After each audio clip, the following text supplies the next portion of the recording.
Donc dans cette étape, on va apprendre à créer des feuilles qui seront exportées en fichier PDF comme support de communication. Donc celles-ci devront être bien présentées et organisées de manière cohérente. Donc on ne demande pas ici dans le tutoriel de créer toutes les feuilles, on va seulement créer la feuille qui présente le plan RDC à côté. Donc si vous êtes en avance, vous pouvez créer l'ensemble du dossier si vous voulez vous entraîner. Donc dans l'arborescence du projet, vous pouvez clic droit sur feuille, ici tout, donc là, clic droit, nouvelle feuille. Donc là, dans la fenêtre qui s'affiche, vous pouvez sélectionner le cartouche UN cartouche 01 et sélectionner ici nouvelle. OK. Donc le cartouche, c'est ce cadre-là qui permet d'avoir un visuel identifié sur le projet et de mettre nos vues, nos nomenclatures, nos relais de matériaux à l'intérieur. Donc, on peut indiquer 1101 comme nombre et plan RDC côté comme nom. Donc ici, feuille. Voilà. On peut la renommer nombre 1101 et plan RDC côté comme nom. Voilà. Donc là, on voit que le nom a changé ici dans le cartouche, ainsi que le numéro de la feuille. Il reste le nom du projet, l'état du projet, l'auteur, la date de fin à régler. Donc ça, on peut le faire dans Informations sur le projet.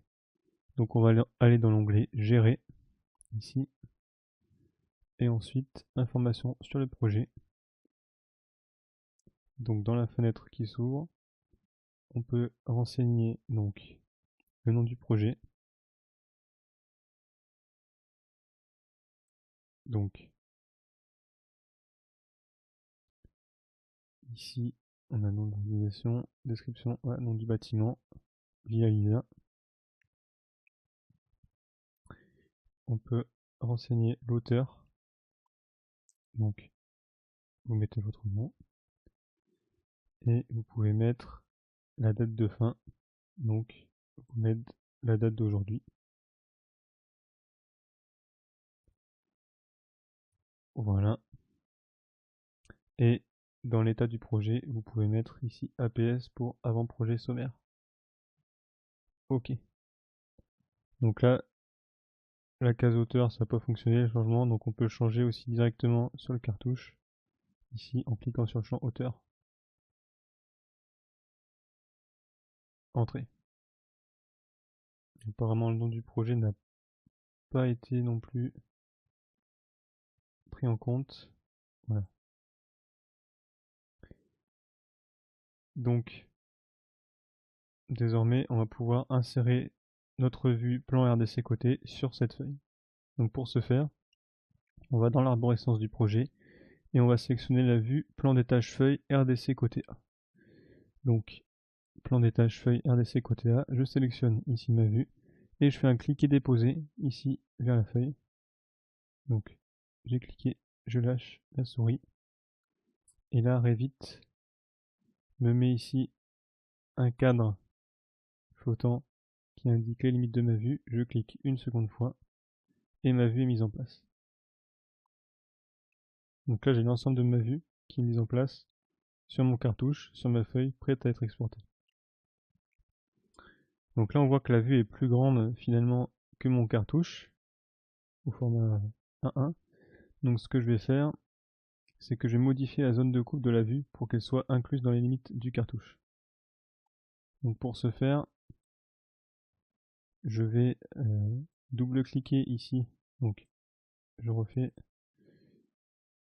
quand je suis sur la feuille, je passe ma souris au niveau de la vue et je double-clique pour ouvrir la vue.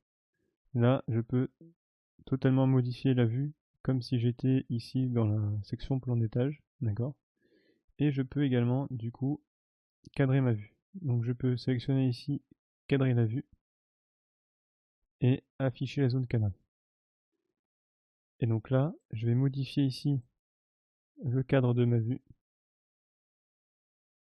Donc on voit qu'en modifiant ici les limites, je vais faire disparaître les symboles ici d'élévation de ma vue. Donc ma vue va pouvoir rentrer totalement dans le cartouche. Voilà. Donc là, c'est bon.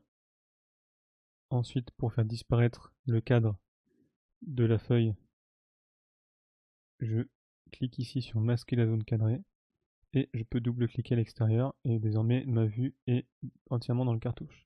C'est simplement ici l'information sur la vue, sur le nom de la vue qui a été délimité par l'ancienne fenêtre qui est hors de mon cartouche. Donc ce que je vais faire, c'est que je vais modifier sa position ici de manière à ce qu'elle soit juste au bord de ma vue. Donc pour modifier ici la longueur du trait, je peux sélectionner ici ma vue, j'ai un point bleu qui apparaît et je le fais glisser. Voilà. Donc là désormais si je zoome, je vois que j'ai créé effectivement ma vue correctement. Donc là, les annotations paraissent petites, après il faut se dire que le plan va être exporté certainement en format A1 par exemple, ou alors s'il est exporté au format PDF, on pourra zoomer dessus, donc il n'y a pas vraiment de souci sur les annotations. Donc là la feuille est prête à être imprimée ou à être exportée. Donc si vous êtes en avance, vous pouvez créer les feuilles associées aux vues qu'on a créées précédemment, et que vous avez créées en plus si vous avez eu le temps. Et sinon, vous pouvez directement sauvegarder le projet et passer à l'étape suivante.